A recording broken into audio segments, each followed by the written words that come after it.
System केवल लोगों को बेवकूफ़ बनाने का काम कर रहा है। बिना किसी उचित इंतजाम के नवतप्पा की भीषण गर्मी में वन रक्षक भर्ती परीक्षा के तहत फिजिकल टेस्ट लिया जा रहा है, जिसमें आज उनके नौजवान बेटे की पैदल चाल के दौरान जान चली गई। ये शब्द एक पिता के हैं जो अपने बेटे का चेहरा देखने के लिए शिवपुरी से बालाघाट जिला अस्पताल पहुंचे थे। आपको बता दें कि मध्य प्रदेश शासन वन विभाग के द्वारा पूरे प्रदेश में वन रक्षक भर्ती परीक्षा के तहत 24 मई से 27 मार्च तक शारीरिक माप और 25 किलोमीटर पैदल चाल का कार्यक्रम किया जा रहा है। इसी के तहत शिवपुरी जिले के मानपुर से पहुंचे सलीम मौर्य पिता रमेश मौर्य की 25 मई को वारा से बालाघाट वापसी के दौरान रास्ते में मौत हो गई। यह मामला इतना गंभीर है कि पूरे सिस्टम पर सवाल खड़े हो रहे हैं। दरअसल भीषण गर्मी के बीच एक ओर जहां सरकार के द्वारा लोगों को एडवाइजरी जारी कर सेहत का ध्यान रखने के लिए कहा जा रहा है, तो वहीं दूसरी ओर नवतपा की असहनीय भीषण गर्मी के बीच ही 25 किलोमीटर पैदल चाल कराई जा रही है। बताया जा रहा है कि अभ्यर्थी सलीम मौर्य पैदल चाल के दौरान जब भीषण गर्मी में लड़खड़ाकर नीचे गिरा तो उसे अस्पताल पहुंचाने के लिए कोई एम्बुलेंस भी मौके पर मौजूद नहीं थी। आनन फानन में फॉरेस्ट विभाग के द्वारा परीक्षा के नोडल अधिकारी के माध्यम से 108 एम्बुलेंस को सूचना देकर मौके पर बुलाया गया, जिसके बाद उसे अस्पताल पहुंचाया गया, लेकिन डॉक्टरों ने अस्पताल पहुंचते ही सलीम मौर्य को मृत घोषित कर दिया।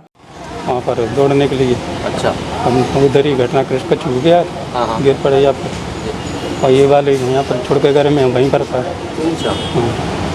और फिर इन लोगों ने मुझे बताया कि मतलब कि ये 92 नंबर किसका है, उनके सलीम और उनके साथ में है। जब यहाँ पर लेकर आए तो कुछ इलाज मिला चाहिए, प्राइवेट अस्पताल में भी ले गए। वन रक्षक भर्ती परीक्षा के अभ्यर्थी सलीम मौर्य की मौत की खबर मिलते ही उसके परिजन कल देर शाम में ही बालाघाट पहुंच गए थे, जहां आज सुबह अस्पताल में पोस्टमार्टम के बाद शव परिजनों को सौंपा गया।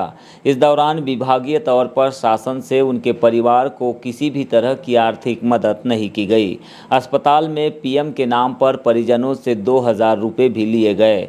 वही अभ्यर्थी के शव को शिवपुरी ले जाने के लिए किराए पर प्राइवेट वाहन भी उन्हें ही करना पड़ा है, जिसे लेकर बालाघाट शहर के एक युवा शुभम उइके ने अस्पताल की व्यवस्था सहित मध्य प्रदेश शासन वन विभाग की नीतियों पर सवाल उठाए। और अभी कल शारीरिक दक्षता का पेपर बना रक्षक के लिए। अब मेरा बस ये कहना है, कल अगर उनकी मृत्यु हुई है तो कम से कम प्रशासन को, शासन को उनको आर्थिक मदद करनी चाहिए थी।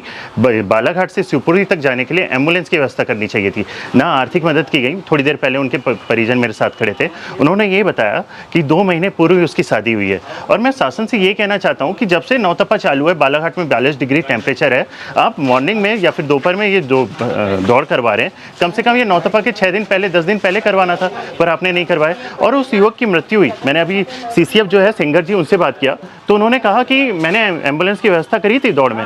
तो भैया मैं खुद सामाजिक कार्यकर्ता, जब भी हम लोग मैराथन करवाते हैं तो 2 से 3 एम्बुलेंस रखते हैं, ताकि अगर कोई भी मेडिकल इमरजेंसी होती है तो हम लोग उनको एम्बुलेंस पे रखकर हॉस्पिटल भेजते हैं। लेकिन कल जो दौड़ हुई 25 किलोमीटर की, वहाँ पे एम्बुलेंस की एक भी सुविधा नहीं थी। और जो अभी सीसीएफ सिंगर जी का वीडियो रिकॉर्डिंग है मेरे पास, उन्होंने कहा कि एम्बुलेंस की व्यवस्था थी। अगर एम्बुलेंस की व्यवस्था थी तो 108 पे कॉल क्यों किया गया? 108 मैं आपको बता दूं इमरजेंसी व्हीकल है कि आप कॉल करोगे 108 आएंगी। 108 आई, बालाघाट में लाए, तब तक उसकी मृत्यु हो चुकी थी। अभी पीएम हुआ, उनके पिता ने मुझे ये कहा कि फॉरेस्ट वालों ने मानवता के हिसाब से कम 2000, 5000, 1000 तो देते आर्थिक सहायता, कि एक तो तुम्हारी गलती, तुम नवतपा के समय में भर्ती की परीक्षा रखवा रहे हो, और दूसरा अभी मैं स्वास्थ्य विभाग की गलती बता रहा हूँ।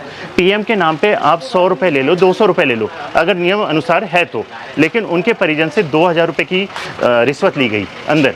इसके जिम्मेदार एक तो फॉरेस्ट विभाग भी है और दूसरा स्वास्थ्य विभाग भी है। सिविल सर्जन, सीएमएचओ, उनकी गलती कि आप स्वास्थ्य विभाग को कंट्रोल नहीं कर पा रहे। और शासन की, मैं इसलिए शासन का विरोध कर रहा हूँ। एक तो आप बोल रहे हो कि दलित की सहायता, अनुसूचित जनजाति और आदिवासियों की हम मदद करते हो। एक आदिवासी, एक अनुसूचित जनजाति या जाति का लड़का अगर नौकरी की चाहत में, रोजगार की चाहत में दौड़ रहा है, भाग रहा है, कम से कम उनके लिए कुछ मदद तो रखिए। आप आर्थिक सहायता तो करिए। मैं शासन से एक मांग रखूंगा, जो उनके पिताजी ने मुझसे कहा गया कि कम से कम थोड़ी मदद हो जाती तो हम गरीबों पे थोड़ी सहूलियत हो जाती। आज उसकी वाइफ वहाँ पे वेट कर रही है, आज वो यहाँ पे पीएम होकर गए हैं उन लोग, वहाँ पे 2 महीने पूर्व ही उनकी जो पत्नी है वो वहाँ पे इंतजार कर रही है अपने पति का। तो मैं बोल रहा हूँ, इसकी जिम्मेदारी कौन लेगा?